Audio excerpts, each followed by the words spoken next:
সাজিয়ে গুজিয়ে দে মোরে সজনী তোরা, সাজিয়ে গুজিয়ে দে মোরে।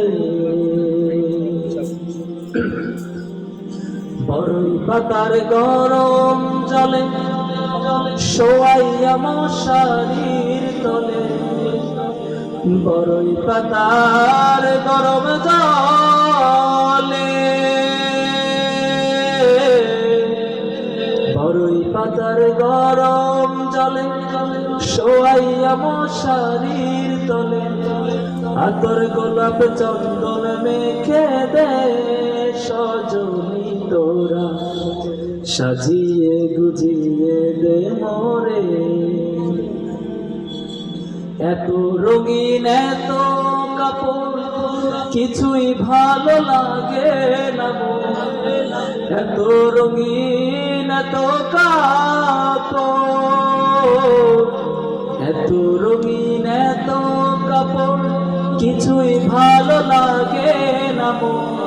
সাদা কাপড় আমায় পরায় দে সজনী তোরা, সাজিয়ে গুজিয়ে দে মোরে। এত জমি এত বাড়ি আমি কি সহিতে পারি, এত জমি এত বাড়ি, এত জমি এত বাড়ি আমি কি সহিতে পারি।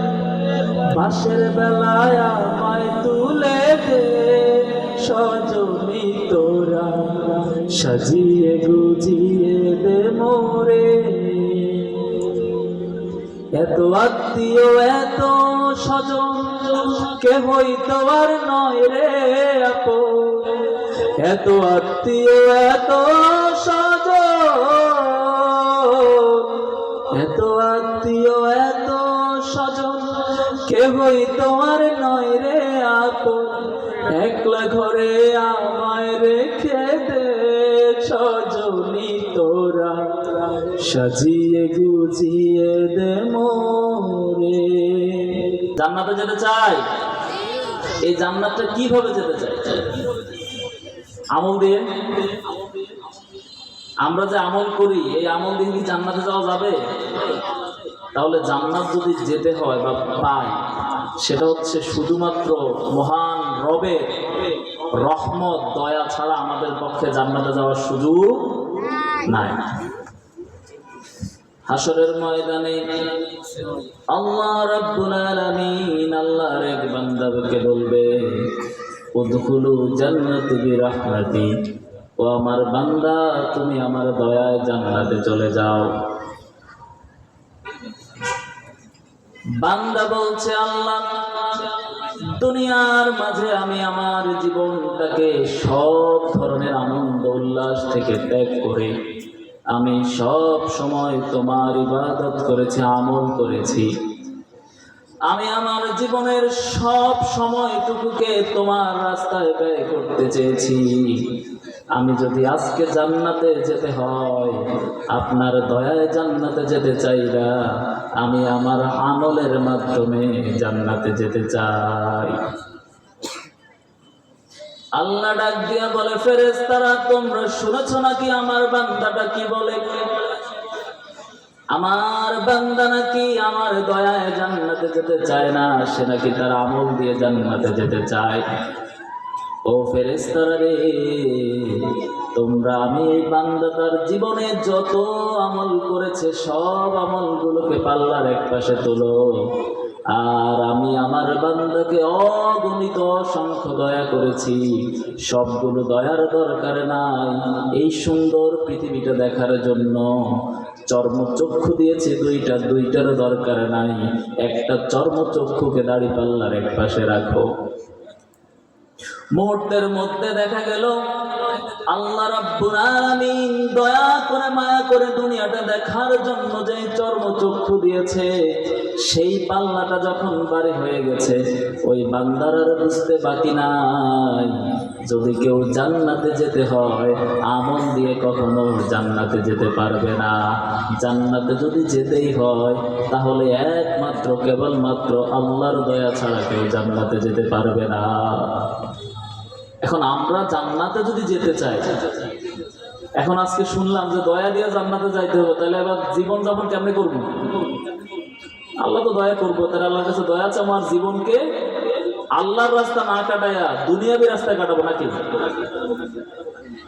মূলত দয়াটা কার প্রতি হয় বলে? একজন শিক্ষক ক্লাসে কোন ছাত্রটার প্রতি সবচেয়ে দয়া, মায়া, মোহাব্বত, ভালোবাসা বলেন তো? যে সবসময় নিয়মিত সকল কাজগুলো শৃঙ্খলার মধ্যে করে তার প্রতি, নাকি যেই ছাত্রটা উশৃঙ্খল তার প্রতি? আল্লাহর দয়াটা কার প্রতি? শিক্ষকের দয়াটা কার প্রতি? যে ছেলেটা সবসময় শৃঙ্খলার মধ্যে থাকে, হয়তো কোনো ভুল করে ফেলেছে, কিন্তু ভুল করলে আবার নিজেকে নতজান করে শিক্ষকের কাছে ক্ষমাও চেয়েছে। তাহলে আল্লাহর কাছে দয়া পাইতে হলে আমাদেরকে প্রথমত যে জিন্দেগি যাপন করতে হবে সেটা হচ্ছে আল্লাহর রাস্তায় আমাদেরকে চলতে হবে। এই চলতে গিয়ে শয়তানের ধোঁকায় হোক, যৌবনের অসহায় হোক, বন্ধুর মাধ্যমে হোক, বয়সের কারণে হোক, যদি কোনো ভুল আমরা করে ফেলি, তাহলে যদি আমরা আবার সেটা মহান রবের কাছে ক্ষমা চাই, তাহলে আল্লাহ রাব্বুল আলামিন সেই পাপগুলোকে ক্ষমা করে দিয়ে আমাকে আপনাকে রহমতের মাধ্যমে জান্নাত দিতে পারে। এখন আমরা যদি মনে করি যে আল্লাহ তো দয়া করবেনই, আল্লাহ তো দয়ার সাগর, তাহলে আমরা আমাদের জীবনযাপনটা যে যার মতো করে করি, তাহলে এইভাবে জীবনযাপন করা যাবে না। এখন আমরা এখানে যারা আছি, আমরা কি জীবনে কোনো পাপ করছি? বলেন, নাকি আমাদের জীবনে তো কোনো পাপ নাই? কি বলেন? আমরা একটু কথা বলি, আমি আপনাদেরই সন্তান, একটু কথা বলেন। আজকের আলোচনাতে আমরা চেষ্টা করব কিছু জিনিস হলো নিয়ে যাওয়ার জন্য। একটা মাহফিলে 10 লক্ষ মানুষ হয়েছে, কেউ হেদায়েতের নিয়তে আসে নাই, কেউ হেদায়েত কিছু নিয়েও যাইতে পারে না, ওই মাহফিলের কোনো সফলতা নাই। কিন্তু একটা মাহফিলে কয়েকশো মানুষ হয়েছে, কিন্তু এখান থেকে আল্লাহ রাব্বুল আলামিনকে জেনে শুনে বুঝে 10 জন মানুষ হেদায়েতের নিয়ত হয়েছে, আল্লাহ রাব্বুল আলামিন হেদায়েত দিয়েছেন। কোন মাহফিলটা সফল বলেন? ওই কয়েকশো উপস্থিতির মাহফিলটা। তাহলে আমরা একটু আল্লাহ রাব্বুল আলামিনকে জানার মতো জানি। আল্লাহ রাব্বুল আলামিন তো দয়ার সাগর, যার কাছে কেউ কখনো খালি হাতে ফিরে না। কিন্তু আমরা কেন জানি মনে হচ্ছে আজকে পাপ করার কারণে মহান সেই রবের থেকে অনেক বেশি দূরে আছে। আমাদের মনে হচ্ছে আরে আমি তো পাপী, আমি তো অনেক পাপ করেই ফেলেছি, আমার তো আর কোনো ক্ষমার সুযোগ নাই। তাহলে আমরা আমাদের যত পাপ আছে, ধরে নেন এটা কোনো একটা সাদা জামাতে আমরা একটা করে ময়লা লাগালাম। আচ্ছা ধরেন ময়লা 30 দিন লাগলো, ধোয়ার মতো ধোয়া যদি একবার যায় তাহলে কি ময়লা থাকে? থাকে? ঠিক তেমনি ভাবে বান্দা যত পাপী করার করুক, যদি তওবার মতো তওবা করতে পারে, যদি মহান রবের কাছে একনিষ্ঠ চিত্তে নত জানু হয়ে সেজদায় পড়ে চোখের জল, চোখের পানি ফেলে কান্না করতে পারে, তাহলে আমার আল্লাহ রাব্বুল আলামিন সেই বান্দাকে পরিপূর্ণভাবে ক্ষমা করে দিবেন। তাহলে আমরা কার কাছে ক্ষমা চাইতে হবে? প্যারে হাজিরিন, হযরত মালিক ইবনে দিনার রাহিমাহুল্লাহ, যিনি আল্লাহর একজন ওলি, কিন্তু আল্লাহর ওলি হওয়ার আগের জিন্দেগিতে যেই মানুষটা সব সময় শরাব পানে থাকতেন, মদ পানে থাকতেন, বিভিন্ন জায়গায় মদ পান করতে করতে নর্তকীদেরকে নিয়ে নাচতেন, জিন্দেগিটাকে উশৃঙ্খল ভাবে জীবন যাপন করতেন, মদ খেতে খেতে সেই মদ নিয়ে কখনো কখনো নিজের বাড়িতেও চলে আসতেন। কোনো একদিন মদের বোতলটা নিয়ে চলে আসলো বাড়িতে। ওনার ছোট্ট মেয়ে, কোনো বর্ণনায় 1 বছর, কোথাও আছে 2 থেকে 2.5 বছর বয়স। এই মেয়েটা হাঁটি হাঁটি পা পা করে ঘরে হাঁটে। মালিক ইবনে দিনার রাহিমাহুল্লাহ ঘরের মধ্যে মদের বোতল রাখলেন, ফ্লোরের মধ্যে রাখলেন। কিছুক্ষণ পরেই তিনি মদ পান করবেন। পান করার আগে আরো কিছু জিনিস তিনি জোগাড় করছিলেন। ওই ছোট্ট মেয়েটা হাঁটি হাঁটি পা পা করে হাঁটতে হাঁটতে পায়ের সাথে লেগে মদের বোতলটা ভেঙে গেল। তিনি মেজাজ গরম করলেন এবং সেই মেয়েটাকে প্রহার করলেন। মেয়েটা অনেক কষ্ট পেল, অসুস্থ হয়ে গেল এবং কিছুদিনের মধ্যে এই দুনিয়া ছেড়ে ওনার সেই মেয়েটা বিদায় নিলেন। মালিক ইবনে দিনারের জিন্দেগি সেই রকম ভাবে চলতেছে। ওই মদ পান করতেছে, নর্তকীদের সাথে নাচতেছে, জিনাবে বিচার করতেছে। এমনি ভাবে একদিন রাত্রি বেলাতে আবার মদ খেতে খেতে মদের বোতল নিয়ে বাড়িতে চলে আসলেন।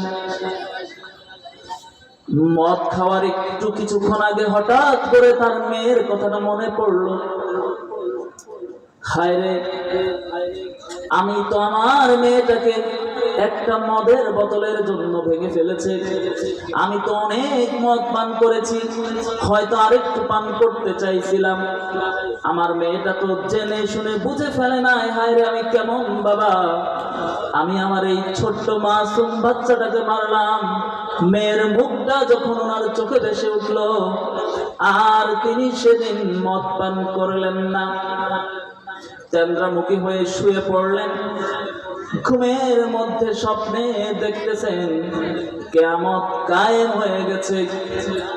তিনি বৃদ্ধ লাঠিতে বর দিয়ে দিয়ে হাঁটছেন। একটু পরে পিছন দিকে তাকালেন, তাকায়া দেখছেন একটা সাপ তেনাকে দৌড়াচ্ছেন। এই বৃদ্ধ বয়সেও বৃদ্ধ লাঠি হাতে, তারপরেও জীবনটা বাঁচানোর জন্য বাঁচাও বাঁচাও বলে চিৎকার করে দৌড় দিতে লাগলেন। জীর্ণ শীর্ণ হয়ে গেছে, কোনোভাবেই পেরে উঠছেন না। দৌড়াতে দৌড়াতে দেখলেন একটা পাহাড় দেখা যায়, সেই পাহাড়ের দিকে দৌড়াতে লাগলেন। যত দৌড়াচ্ছে পিছনেও সাপটা দৌড়াচ্ছে, বিষাক্ত বিষধর সাপ। ঠিক যখন তিনি পাহাড়ের কাছে পৌঁছে গেলেন, জোরে চিৎকার দিলেন, একদম সাপটা ওনার মুখোমুখি চলে আসছে। ঠিক সেই মুহূর্তে সুন্দর একটি প্রাসাদ থেকে ওনার যেই মেয়েটাকে উনি প্রহার করেছিলেন, মেয়েটা এসে আব্বা জান বলে ওনার কোলে উঠে গেলেন। কোলে ওঠার সাথে সাথে সাপ ধ্বংসন করবে এমন অবস্থা হলো। মেয়েটা যখন বাবার কোলে উঠে গেল, সাপটা সেখানেই থেমে গেল। এবার বলল, মা তুমি এখানে কিভাবে? বলে, বাবা, কোন মাসুম বাচ্চারা যখন ইন্তেকাল করেন, আল্লাহ রাব্বুল আলামিন তাদেরকে জান্নাতের মাঝে ইব্রাহিম আলাইহিস সালাতু ওয়াস সালামকে নিয়ে খেলাধুলা এবং পড়াশোনার ব্যবস্থা করে দেয়। বাবা, আমি এতক্ষণ পর্যন্ত কোরআনের তালিমে ছিলাম, যখন তুমি চিৎকার দিলে আমি আর থাকতে পারি নাই, আমি ছুটে চলে এসেছি। বাবা দেখো, তুমি আজকে বৃদ্ধ হয়ে গেছো, তোমার দাড়িগুলো পেকে গেছে, তুমি আজকে লাঠি বর দিয়ে হাঁটছো। বাবা, তুমি কি মদ খাওয়াটা ছেড়ে দিতে পারো না? তোমার কি মদটা খাওয়া ছাড়তে মন চায় না? তোমার কি রবের দিকে ফিরে আসতে মন চায় না? তোমার কি প্রভুর দিকে ফিরে আসতে মন চায় না? বাবা, তুমি ফিরে আসো। এই যে তোমাকে যে সাপটা দৌড়াচ্ছে, এটা হচ্ছে তোমার বদ আমলগুলো, তুমি যত পাপ কাজ করছো। আর বাবা, তুমি যে বৃদ্ধ, তুমি যে লাঠিতে বর দিয়ে হাঁটছো, এটা হচ্ছে তোমার নেক আমল। তোমার নেক আমল এত দুর্বল যে তোমার পাপের তুলনায় নেক আমল এত দুর্বল যে তোমাকে বাঁচাতে পারছে না। হঠাৎ করে তিনার ঘুম ভেঙে গেল। হায় রে, আমি কি দেখলাম, আমার কি থেকে কি হয়ে গেল, উথাল পাতাল হয়ে গেল। স্ত্রীকে ডাক দিল, ওগো প্রাণের স্ত্রী, কথার সুর চেঞ্জ হয়ে গেল। কারণ যেই লোকগুলো নেশা করে তাদের কিন্তু কথার কোনো ঠিক থাকে না, স্ত্রীকেও মাঝে মধ্যে প্রহার করে। দেখেন আল্লাহ রাব্বুল আলামিনের রহমতের দরিয়া যদি একবার কারো জন্য জেগে উঠে, সে যত বড় পাপী হোক না কেন মুহূর্তের মাঝে আল্লাহ রাব্বুল আলামিন চাইলে তাকে নেককার বানায় দিতে পারে। পারে কিনা? পারে। তাহলে এই মালিক ইবনে দিনার তার স্ত্রীকে ডাক দিয়ে বলছেন, প্রিয় স্ত্রী, রাত কি শেষ হয়ে গেছে? কয় না। তিনি দ্রুত গোসল করে পবিত্র হয়ে মসজিদের দিকে দৌড়ানো শুরু করলেন। কি করলাম জিন্দেগি, আমি আমার জীবনটাকে কোথায় নিয়ে গিয়েছি? আমার কোথায় নেওয়ার কথা ছিল আর আমি কোথায় জিন্দেগিটাকে নিয়ে গিয়েছি? দৌড়াতে দৌড়াতে মসজিদের কাছে গিয়েছে, গিয়ে দেখে অনেক মানুষের সমাগম। বলল, কি হয়েছে? বলল যে আজকে তো নিসফে শাবান, আজকে পবিত্র রজনী, ক্ষমার রজনী, আজকে আল্লাহ ওয়ালা হওয়ার রজনী। এই কথা শুনে মসজিদের একটা কর্নারে গিয়ে সেজদায় পড়ে ডাক দেয়, আল্লাহ,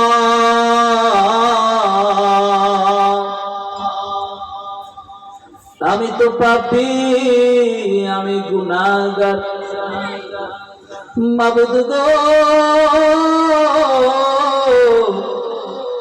আমি নেশায় মত্ত ছিলাম, আমি জিনায় মত্ত ছিলাম। আল্লাহ, আমি জানি তুমি আমার প্রতি অনেক রাগ।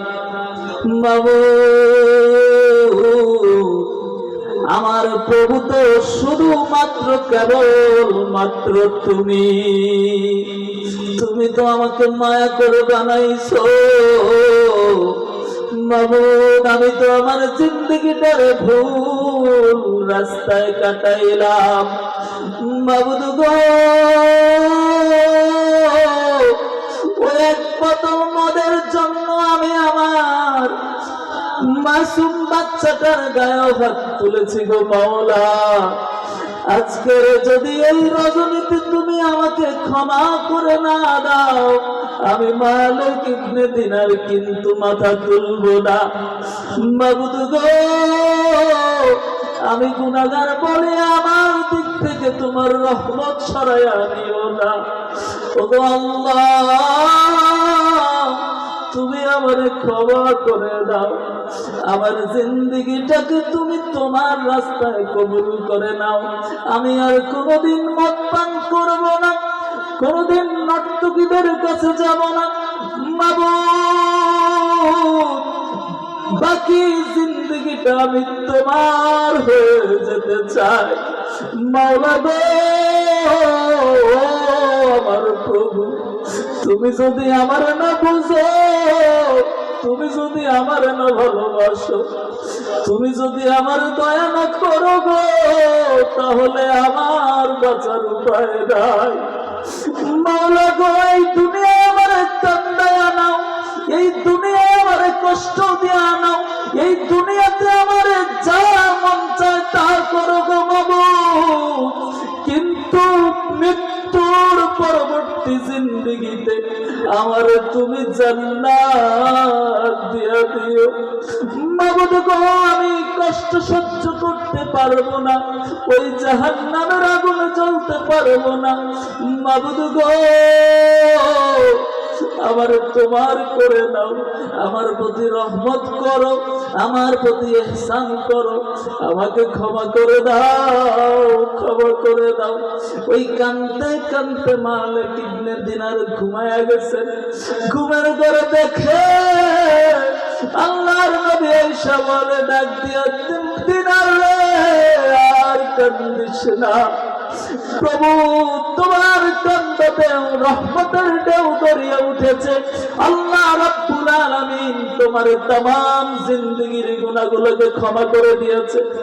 মালিক ইবনে দিনার রে, মাথা তুলো, আজকে থেকে তুমি প্রভুর পথের জিন্দেগি যাপন করো, মাওলার দ্বীন ইসলামের খেদমত তুমি করো। প্যারা হাজিরিন, এত পাপ করার পরও যদি ওই মহান রবের কাছে সিজদায় পড়ে স্বীকৃতি দিয়ে কান্না করলে আল্লাহ ক্ষমা করে কিনা? তাহলে যদি আমরা যত বড় পাপী করে ফেলি না কেন, ওই মহান প্রভুর রহমত থেকে কখনো যেন নিরাশ না হই। কারণ তিনি তো বলেছেন, লা তাকনাতু মির রাহমাতিল্লাহ। বান্দারা রে, যত বড় পাপ করে ফেলো, যত বড় অন্যায় করে ফেলো, আমার রহমত থেকে কখনো তোমরা নিরাশ হয়ে যাও না। প্যারে হাজিরিন, আল্লাহ রাব্বুল আলামিন যদি কাউকে কবুল করেন, আল্লাহ রাব্বুল আলামিন যদি কাউকে চান, সকাল বেলা যদি সেই লোকটা পাপী থাকে, ওই বিকাল বা সন্ধ্যার মধ্যে সব চাইতে নেককার করে দিতে পারে। প্যারে হাজিরিন, মূসা আলাইহিস সালাতু ওয়াস সালামের যুগের একটি ঘটনা। মূসা আলাইহিস সালাতু ওয়াস সালাম, যিনি আল্লাহর সাথে কথা বলতেন, একদিন আল্লাহকে বলছেন, আল্লাহ, আমি আমার এই কওমের মাঝে, আমার উম্মতের মাঝে সবচাইতে পাপী উম্মতটারে একটু দেখতে চাই। আল্লাহ ডাক দিয়া কয়, মূসা, তুমি ওই রাস্তায় যায় দাঁড়াও। সকালবেলা সবার আগে যে লোকটা এই রাস্তা দিয়ে বের হবে, সেই লোকটা হলো তোমার উম্মতের মাঝে সবচাইতে পাপী। মূসা আলাইহিস সালাতু ওয়াস সালাম রাস্তায় চলে গেলেন। দেখলেন একজন ব্যক্তি এক কাঁধে কুড়াল আর এক কাঁধে ছোট্ট একটা বাচ্চা নিয়ে হাঁটতেছেন। মূসা আলাইহিস সালাতু ওয়াস সালাম বুঝলেন এই লোকটা হলো উনার উম্মতের মাঝে সবচাইতে বেশি পাপী। এবার মূসা আলাইহিস সালাতু ওয়াস সালাম আল্লাহরে ডাক দিয়ে কয়, আল্লাহ, আমি তো পাপী জনরে দেখলাম, এবার আমার মনের ইচ্ছা আমি নেককার উম্মতটারে একটু দেখতে চাই। আল্লাহ ডাক দিয়া কয়, যে রাস্তায় সকাল বেলা দাঁড়ায়া তুমি পাপী লোকটাকে দেখেছো, সেই রাস্তায় তুমি বিকাল বেলা দাঁড়াবে মূসা। সর্বপ্রথম যেই লোকটারে আসতে দেখবা, সেই লোকটা হলো তোমার কওমের মাঝে সব চাইতে নেককার বান্দা। এবার মূসা আলাইহিস সালাতু ওয়াস সালাম ওই রাস্তার মাঝে গিয়ে দাঁড়ালেন। রাস্তার মাঝে দাঁড়ায় উনি দেখলেন সর্বপ্রথম ওই লোকটা আসতেছেন, যে লোকটারে সকাল বেলা দেখেছেন, বিকাল বেলাও দেখেন সেই লোকটাই আসতেছে।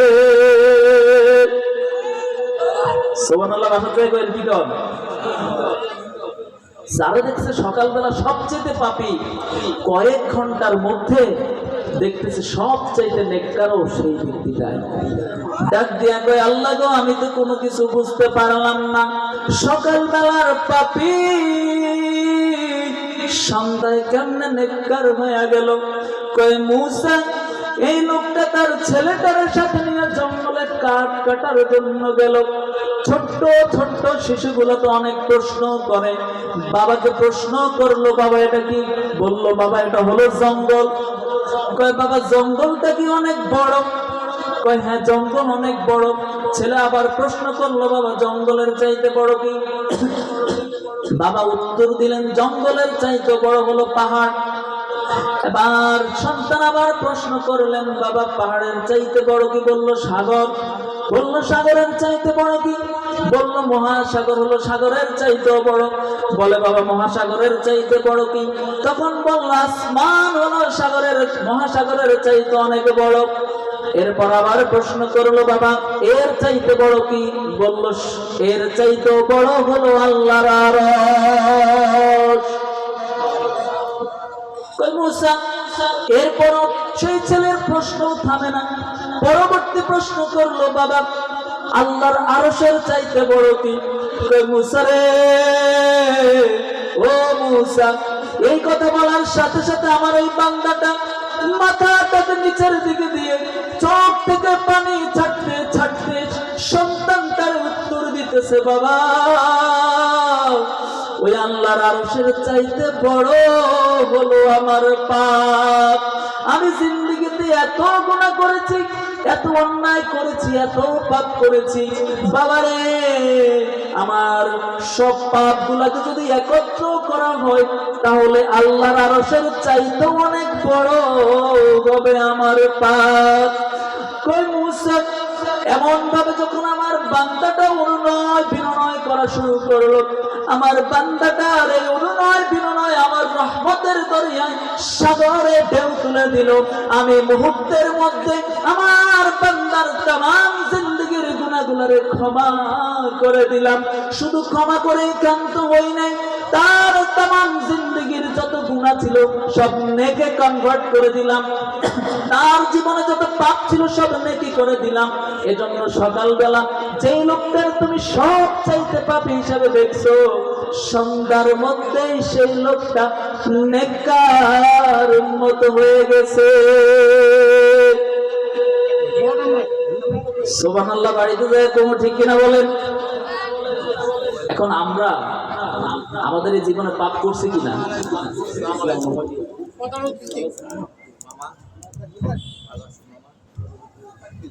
নারায়ে তাকবীর, নারায়ে তাকবীর। প্রধান অতিথির আগমন, শুভেচ্ছা স্বাগতম। প্রধান অতিথির আগমন, শুভেচ্ছা স্বাগতম। মাহফিলের পক্ষ থেকে লাল গোলাপের শুভেচ্ছা, লাল গোলাপের শুভেচ্ছা মাহফিলের পক্ষ থেকে। অসুবিধা নেই। আমরা দেখতে পাচ্ছি সম্মানিত ইসলাম প্রিয় তাওহীদি জনতা, আজকে আমাদের মাহফিলের সম্মানিত প্রধান অতিথি আমাদের মধ্যমণি আজকে আমাদের সামনে এসে উপস্থিত হয়েছেন। ওনাকে আমি ওনার আসন গ্রহণ করার জন্য সবিনয় অনুরোধ করছি। আমরা দেখতে পাচ্ছি আমাদের সামনে উপস্থিত হয়েছেন জনাব আলহাজ মোহাম্মদ মহসিন মিয়া, বিশিষ্ট ব্যবসায়ী, দাদা সদস্য এতিমখানা। আমরা জানি এই মাদ্রাসাকে এলাকার মানুষ অনেক ভালোবাসে, বিশেষ করে এই মাঝিনার মানুষ, এই মাঝিনা মৌজা যত মানুষ আছে তাদের দান অনুগ্রহেই আমাদের এই মাদ্রাসা এতিমখানা খুবই সুন্দরভাবে পরিচালিত হচ্ছে। তার এই ধারাবাহিকতায় আমরা আজকে আমাদের প্রধান অতিথি করেছি বিশিষ্ট ব্যবসায়ী, দাতা সদস্য এতিমখানা ও দানবীর বামনকুল মাঝিনা জনাব আলহাজ মোহাম্মদ মহসিন মিয়া। ধন্যবাদ, শুক্রিয়া। আসলে অনেক জায়গায় প্রধান অতিথি শুধু নামেই থাকে কিন্তু আসে না, শুধু হাদিয়া পাঠায় দেয়, ঠিক কিনা? আমরা আমাদের এই মাঝিনার কৃতি সন্তান গ্রামকে ভুলে যায় না, উনি আমাদের মাঝে চলে এসেছেন এবং অনেক আগে এসেছেন। আল্লাহ রাব্বুল আলামিন ওনাকে পরিপূর্ণ সুস্থ সুন্দর জীবনযাপন করার তৌফিক দান করুক, সকল বলে না আমিন। সবসময় যেন আমাদের পাশে থাকতে পারেন, মাদ্রাসার খেদমতে যেন সবসময় সময় দিতে পারেন, সহযোগিতা করতে পারেন। আল্লাহ তাআলা ওনাকে সেই তৌফিক দান করুক, সকল বলে না আমিন। প্যারে হাজিরিন, যে জায়গায় ছিলাম আমরা অনেক পাপ করে ফেলি, ইচ্ছায় হোক অনিচ্ছায় হোক, কিন্তু মহান রবের কাছ থেকে কখনো আলাদা হওয়া যাবে না। যত বড় পাপ করব তওবা তত বড় করতে হবে, কারণ কাপড়ে ময়লা যত কম লাগে তত কম ডিটারজেন্ট দিয়ে ধোয়া যায়, ঠিক কিনা বলে? এখন সাদা কাগজে যখন সাদা কাপড়ে যখন ময়লা বেশি হয় তখন আমরা কি করি? অনেক সময় ব্লিচিং পাউডার দিয়ে দিতে হয়, ঠিক কিনা? তাইলে তওবা আল্লাহ রাব্বুল আলামিন সূরা তাহরিমে ডাক দিয়ে বলছেন, হে ঈমানদারগণেরা, তোমরা আমি আল্লাহর কাছে তওবা করার মতো তওবা করো। কিসের মতো? শুধু তওবা করতে বলে নাই, তওবা করার মতো তওবা, এমন তওবা যে তওবা তোমাকে সব কিছু থেকে আমার দিকে নিয়ে আসবে। এমন তওবা নয় যে মালিক ইবনে দিনার ওই সেজদায় পড়ে কান্না করে ক্ষমা পেয়ে গেছেন, আবার পরের দিন কিন্তু মদের বারে চলে যান নাই। তিনি আল্লাহ ওয়ালা হয়ে গেছেন, হেদায়েতের দিকে চলে এসেছেন। কারণ আপনি যখন কোন একটা জায়গায় প্রথমে যাবেন, আপনাকে প্রথমে আত্মীয়তার জায়গাটা যতটুকু দিবে বাকিটুকু আপনাকে অর্জন করে নিতে হবে, ঠিক কিনা বলেন? আপনি বাকিটা কি করতে হবে? অর্জন করতে হবে। আল্লাহ রাব্বুল আলামিন হেদায়েতের সূরা যখন আপনাকে দিবেন, আপনি বাকিটুকু আল্লাহ রাব্বুল আলামিনের কাছ থেকে আদায় করে নিতে হবে। সব সময় আল্লাহ ওয়ালা হয়ে আল্লাহর রাস্তায় কাজ করার মাধ্যমে সব সময় এমন ঈমানের অধিকারী হইতে হবে, কারণ আল্লাহ রাব্বুল আলামিনের প্রতি আমাদের ঈমান আছে নাকি নাই? ঈমান থাকতে হবে নাকি নাই? কারণ আমাদের জিন্দেগির সবচেয়ে দামি জিনিসটা কি? ঈমান। সবচেয়ে দামি জিনিস কি? ঈমান। এই ঈমানটাকে কখনো বিক্রি করে দেওয়া যাবে না। প্যারা হাজিরিন, পারস্যের বাদশা, যিনি পারস্যের সরাসরি ঘোষণা প্রদান করছেন, পারস্যে যদি কেউ কালেমার দাওয়াত দেয় তাকে প্রকাশ্য ফাঁসি দিয়ে হত্যা করা হবে। আমার এই পারস্য সীমানার মধ্যে ওই মুহাম্মদের ইসলামকে প্রচার করতে দিব না। তিনি একটা চিঠি লিখলেন যে মুহাম্মদকে একটু ভয় লাগায়। তিনি একটা চিঠি পাঠালেন দূতের মাধ্যমে।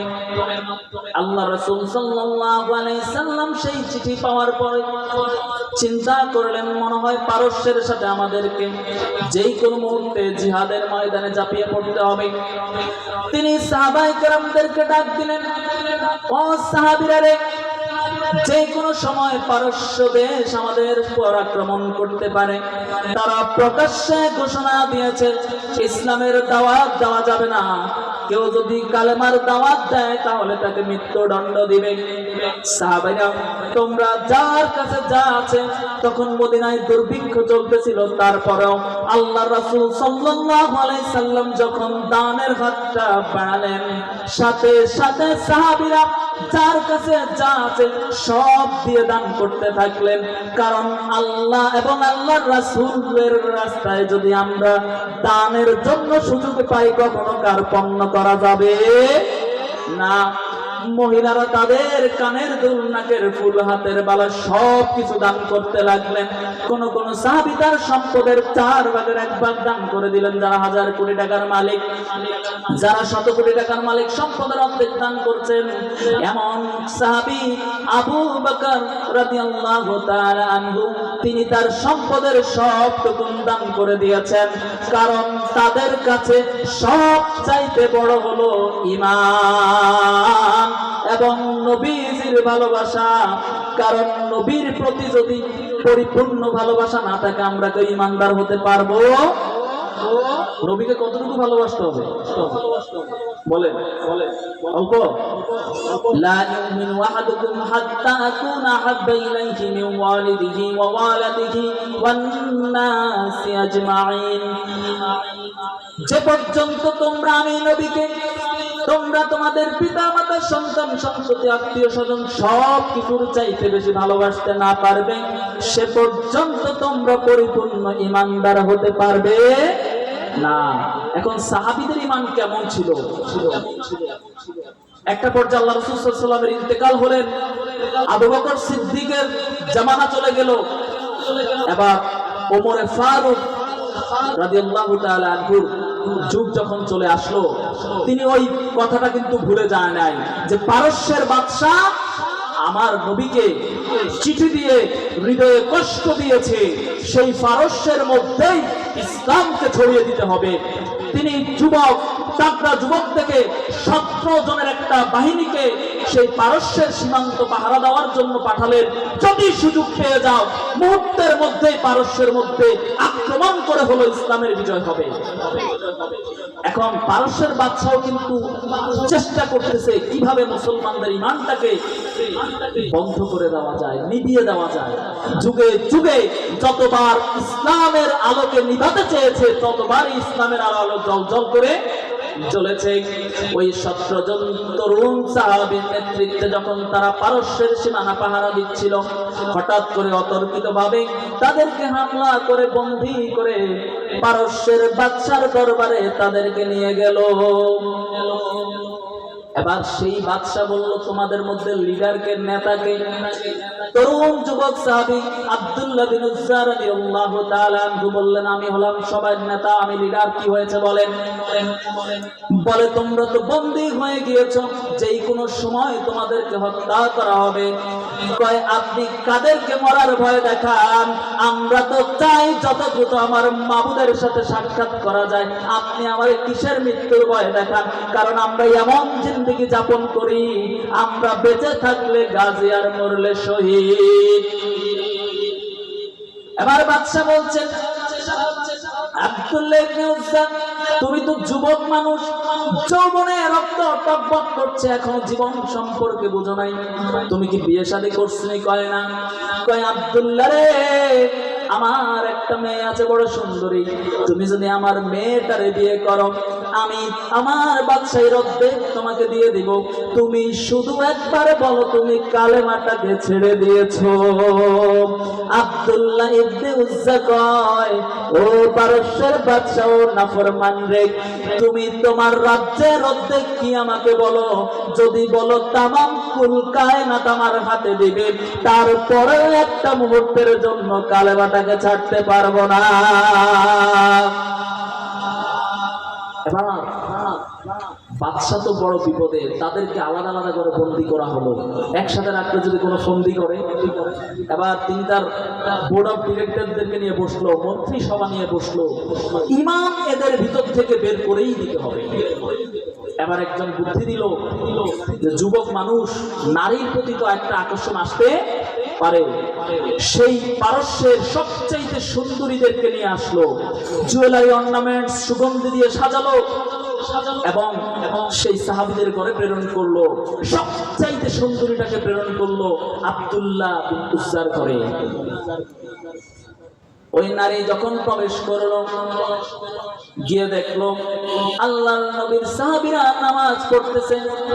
তিনি চিন্তা করলেন নামাজ শেষ করলে তো ডান দিকে সালামটা ফিরাবে, তিনি ডান দিকে গিয়ে বসে গেল, শরীরের জামা কাপড় খুলে রাখলো, সালাম ফিরে আমাকে দেখার সাথে সাথেই তো তার ভিতরে কামনা বাসনা জন্মাবে, আমার জন্য তো লক্ষ লক্ষ যুবক সব সময় পাগল দেওয়ানা থাকে।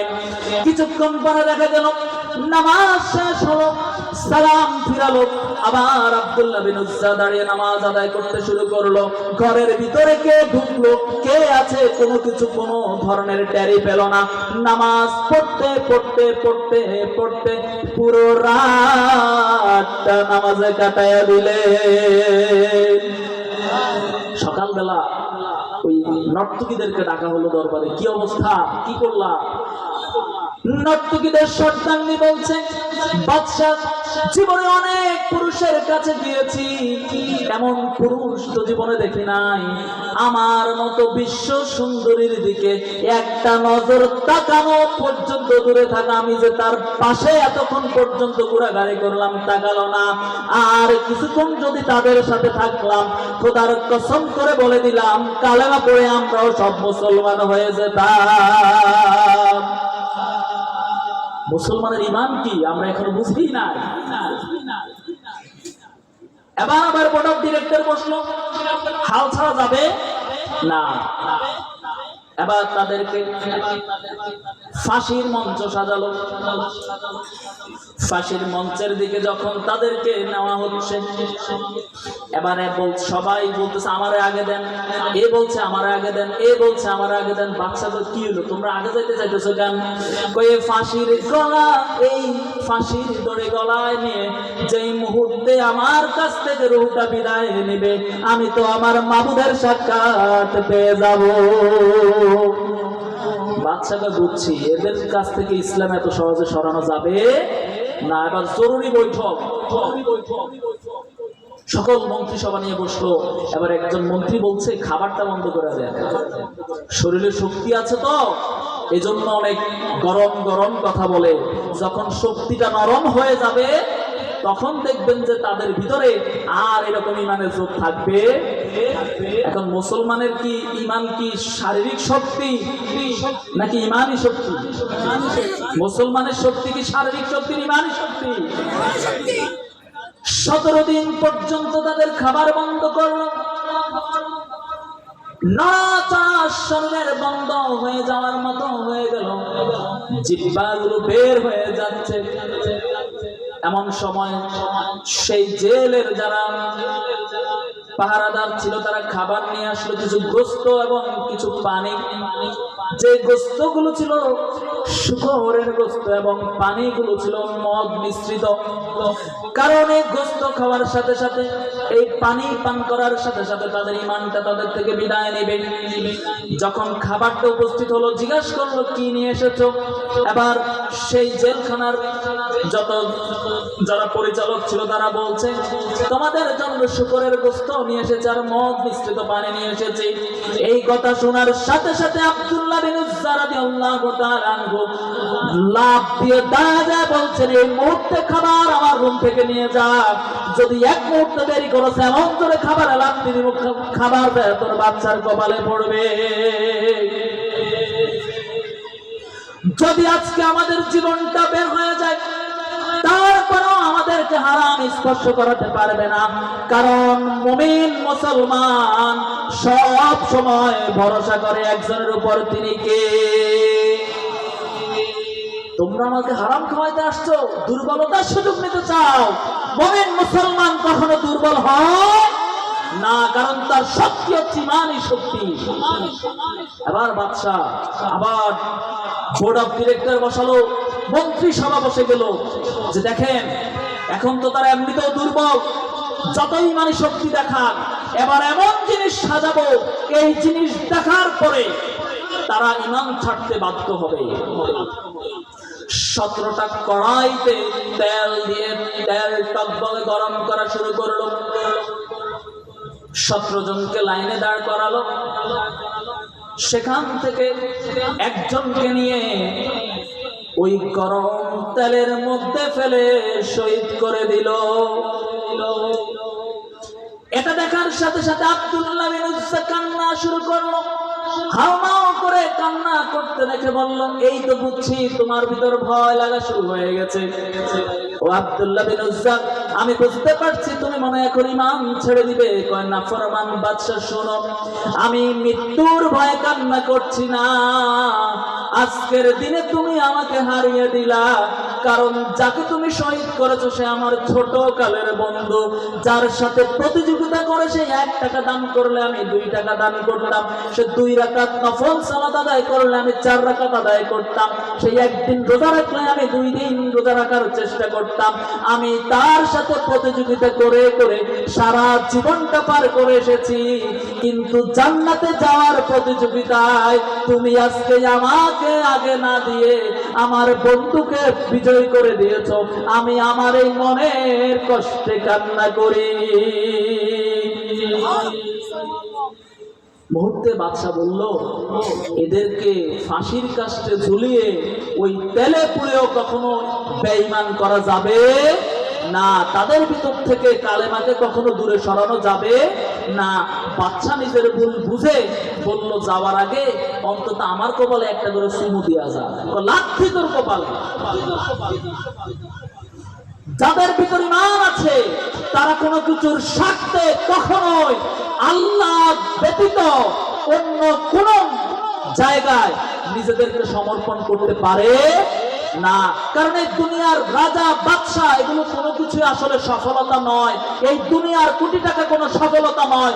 সফলতা হচ্ছে আমার ইন্তেকালের পরে, আমার মৃত্যু পরবর্তী জিন্দেগিতে যদি আমি মহান রবের সামনে দাঁড়িয়ে আমি যদি সেদিন মুক্তি পেয়ে যাই, আমি যদি সেদিন জান্নাত পেয়ে যাই, এটাই হচ্ছে সফলতা। এই দুনিয়াতে আমি কত বড় শিক্ষিত, আমি কত বড় আলেম, আমি কত বড় দানবীর, আমার কত কোটি টাকা আছে, আমার কত কর্মী আছে, আমার কত বড় ব্যবসা আছে, এগুলো কোনোটাই সফলতা নয়। কারণ সফলতা হচ্ছে একটা উত্তম মৃত্যু এবং রবের জান্নাত। ঠিক কিনা বলে? এখন আমরা কি সাধারণ মৃত্যু চাই? এমন মৃত্যু আল্লাহর কাছে চাইতে হবে যেই মৃত্যু আমি মৃত্যুবরণ করার সাথে সাথে আমার মাবুদের সাক্ষাৎ আমার হয়ে যাবে, জান্নাত আমার হয়ে যাবে। আমি জান্নাত চাইতে হবে না, জান্নাত আমাকে চাইতে হবে। এখন আমরা জান্নাত চাইলে জান্নাত পাবো না। জান্নাত যদি আমাদেরকে চায় এবং জিন্দেগিটাকে যাপন করতে হবে। এই জন্য আমাদের অতীত যত ভুল আছে, যত ভ্রান্তি আছে, যত পাপ আছে, সব ভুল পাপ থেকে আমরা রবের কাছে কি চাইতে হবে? ক্ষমা চাইতে হবে। কি চাইতে হবে? কিসের মাধ্যমে? তওবার মাধ্যমে। এখন এই তওবা শুরু করতে হবে, প্রথমত হচ্ছে নত জানু বিনয়ী এবং নিজের সব পাপ আল্লাহর কাছে স্বীকার করতে হবে। আচ্ছা, দুনিয়াতে যদি কেউ আদালতে যায় পাপ স্বীকার করে, তারা কি দেয়? কারণ তার তো সাক্ষী দরকার নাই, সব প্রমাণিত, তাহলে কি দিয়ে দাও? শাস্তি দিয়ে দেয়। আর আল্লাহর দরবারে যখন কেউ পাপ স্বীকার করে, আল্লাহ কি দেয়? মুক্তি দেয়। তার মানে দুনিয়ার যত জজ, দুনিয়ার যত আদালত, এখানে যদি তুমি তোমার পাপকে স্বীকৃতি দাও, তুমি যদি তোমার পাপকে স্বীকার করে নাও, তাহলে তোমাকে তারা শাস্তি দিবে। আর আমি মাওলার দরবার এমন দরবার, যেই দরবারে বান্দারে তুমি তোমার পাপগুলোকে স্বীকার করে তুমি নতজানু হয়ে যাও, তুমি আমার সাথে ওয়াদা করো তুমি আর সেই পাপে যাবা না, আমি আল্লাহ রাব্বুল আলামিন তোমার তামাম জিন্দেগির সকল গুনাহ খাতাগুলোকে ক্ষমা করে দিব। এখন আমরা কি আল্লাহর কাছে তওবা করতে হবে নাকি আমাদের জীবনে কোনো পাপ নাই? কি বলে? আমরা যেন আল্লাহ রাব্বুল আলামিনের কাছে, এই যে আজকে আমরা জীবন যাপন করতেছি, আমাদের সবচেয়ে প্রিয় কে? আমাদের সন্তান, আমাদের স্ত্রী, আমাদের পরিবারের সদস্যরা, আত্মীয় স্বজন, ঠিক কিনা? হাসরের ময়দানে কেউ পাশে থাকবে? জীবন কার জন্য উজাড় করে দিচ্ছেন? হাসরের ময়দানে আল্লাহ রাব্বুল আলামিন একজন বান্দার যখন হিসাব নিকাশ করছে, দেখতেছে এই বান্দার শুধুমাত্র একটা নেক আছে। কয়, বান্দারে জীবনে কি করলি? তোর আমল নামে এত খারাপ, একটা মাত্র নেক, কেমন করে তোরে আমি মুক্তি দেই? কয়, আল্লাহ আমার তো অনেক আত্মীয় স্বজন আছে, স্ত্রী আছে, সন্তান আছে, আমি যাদের জন্য জীবনটাকে উৎসর্গ করেছি, যাদের জন্য হারাম পন্থায় উপার্জন করেছি, আমি হালাল হারাম চিন্তা করি নাই, চিন্তা করেছি স্ত্রী সন্তানকে সুখে রাখতে হবে। মাবুদ, আপনি আমাকে সুযোগ দেন, আমি তাদের কাছে যাই, আমার বিশ্বাস আছে আজকে আমি বস্তা ভরে ভরে নিয়ে আসতে পারবো। আল্লাহ কয়, কি কম? এই হাসরের ময়দানে কেউ তো কাউরে চিনবে না, তোমার এত কনফিডেন্স, যাও গিয়ে তুমি নেকি নিয়ে আসো। এবার সেই আল্লাহর বান্দা নেক আনতে রওনা হয়ে গেল। প্রথম বাবার কাছে, বাবা আমি তোমার সন্তান, আমাকে কুলে করে করে কত আদর করেছো, আজকে আমি বড় বিপদে আছি, বাবা তুমি আমাকে নেক দিয়ে সহযোগিতা করো। বাবা কয়, আমার তো দুনিয়াতে বিয়েই হয় না, সন্তান আসলো কোত্থেকে, তুমি যাও। এবার গেলাম মায়ের কাছে, মা কয়, আমার তো বিয়ে হয় নাই, যাও যাও যাও তুমি চলে যাও, আমার কোন সন্তান, আমার বিয়েই তো হয় নাই, সন্তান আসলো কোত্থেকে? চলে গেল স্ত্রীর কাছে, প্রিয়তমা স্ত্রী, আমি তো তোমার জুয়েলারি অর্নামেন্টসের জন্য কত কাজ করলাম, তুমি তো জানো আমি কোন কোন জায়গায় অবৈধ ইনকাম করলাম, সেই টাকাগুলো তোমার হাতে তুলে দিলাম, তোমার নামে ফ্ল্যাট দিলাম, তোমার কত গহনা দিলাম, তোমার কত সুন্দর সুন্দর শাড়ি কিনে দিলাম, তোমার জন্য গাড়ি কিনে দিলাম, আজকে আমি বড় বিপদে আছি, ও প্রিয়তমা স্ত্রী তুমি আমাকে একটু সহযোগিতা করো, তোমার নেক থেকে আমাকে কিছু নেক দাও। মুহূর্তের মধ্যে স্ত্রী বলবে, দুনিয়াতে তো আমার বিয়েই হয় না, স্বামী আসছে কোত্থেকে? এবার গেল সন্তানদের কাছে, সন্তানরা কয়, আমার বাবার সাথে তোমার কোনো মিল নাই, তুমি আমার বাবা না। আত্মীয় স্বজন, নেতা কর্মী, সবার কাছে ঘুরতে ঘুরতে কেউ পরিচয় দেয় না, একলা একটা জায়গায় বসে বসে কান্না করতেছে। এমন মুহূর্তে আল্লাহ আরেকজন বান্দার বিচার করতেছেন। এবার দেখা গেল এই বান্দার নেক ও যা পাপ ও তা। আল্লাহ কয়, বান্দারে তুই কি করলি? তোর জীবন যাপনটা এমন, যা নেক কাজ তা আবার বদ কাজ। ও বান্দা, তোমাকে আমি সুযোগ দিলাম, এই গোটা হাসরের ময়দান ঘুরে যদি একটা মাত্র নেকি তুমি নিয়ে আসতে পারো, তাহলে আমি তোমাকে জান্নাত দিয়ে দেব। ওই একটা মাত্র নেকি লাগবো, এইটা তো আমি মুহূর্তের মধ্যেই পাই, কারণ আমার জিন্দেগিটা তো আমি পরিবারের জন্য ব্যয় করেছি, সেখানে গেলেই তো একটা নেকি হয়। আবার গেল বাবা মার কাছে, এই লোকটাও সে কেউ চিনে না।